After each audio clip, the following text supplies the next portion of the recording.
Hace casi 2 décadas, la hermana Anacleta Isasi tiene el honor de vestir a la Virgencita de Caacupé, que se encuentra dentro de la basílica. Conversamos con ella sobre los detalles de su destacada labor.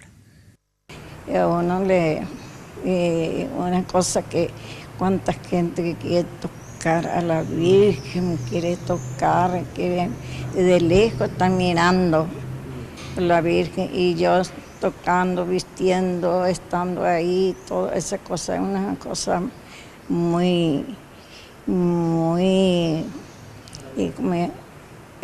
tengo que ser muy agradecida con la Virgen. Oficialmente hace casi 20 años que es la encargada de vestir a la imagen que se encuentra dentro de la basílica.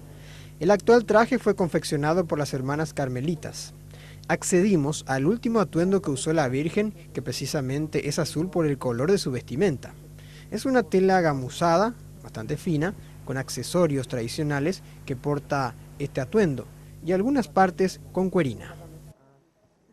Existe detrás de ella todo un equipo que también se encarga del cabello de la imagen. A la Virgen se la viste dentro del templo.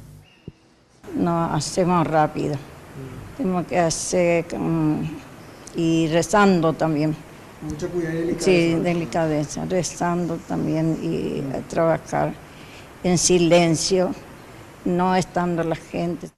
Según la hermana, ella también viste a las réplicas que se ubican en otros sectores y aparecen en procesiones o visitas aún mucho más lejos. En mayo también, y cuando van a salir, va a misionar la Virgen, a veces va a Buenos Aires, va a Ciudad del Este, Encarnación, así. Entonces le volvemos a cambiar. Ese sería lo que tiene. Sí, Total. Con el cabello como hacen. Sí. En la parte de... Y todo, total, le cambiamos.